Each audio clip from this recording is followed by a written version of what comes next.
Ito na mga Lods, mainit-init na balita mga Lods. Si Justin Brownlee inakusahan ng ITA na nagpositibo sa cannabis. Inanunsyo nga ng ITA o ang tinatawag na International Testing Agency nito lamang October 12 sa kanilang website na nag-violate si Justin Brownlee sa anti-doping rule. Napaka-obvious naman ng galawan ng mga Tsekwa. Halatado to, no? Hindi ito kapanipaniwala mga Lods.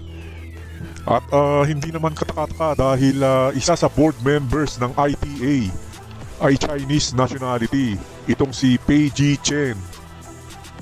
Sinasabi nga ng ITA sa kanilang website na positibo si Justin Brownlee sa carboxy-THC which is linked to cannabis. So yung cannabis mga Lods, ito ay tinatawag na marijuana. Well mga Lods, si Justin Brownlee talagang nakakaalam na ito kung talagang gumamit nga siya ng marijuana. So kung hindi naman, pwedeng ilaban ito ni Brownlee.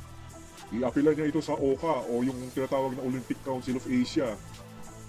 Tapos magpa-second opinion siya sa WADA o yung tinatawag na World Anti-Doping Agency or sa VADA, yung Voluntary Anti-Doping Agency. Para sa akin mga Lods, hindi magagawa ni Justin Brownlee yun eh.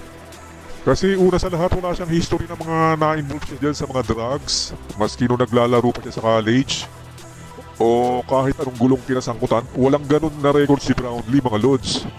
Marumi lang talaga ang galawan ng mga Tsekwa. Sila ang tunay na gumagamit ng performance enhancing drug or PED. Talamak yung mga yan sa paggamit ng steroids sa Olympic.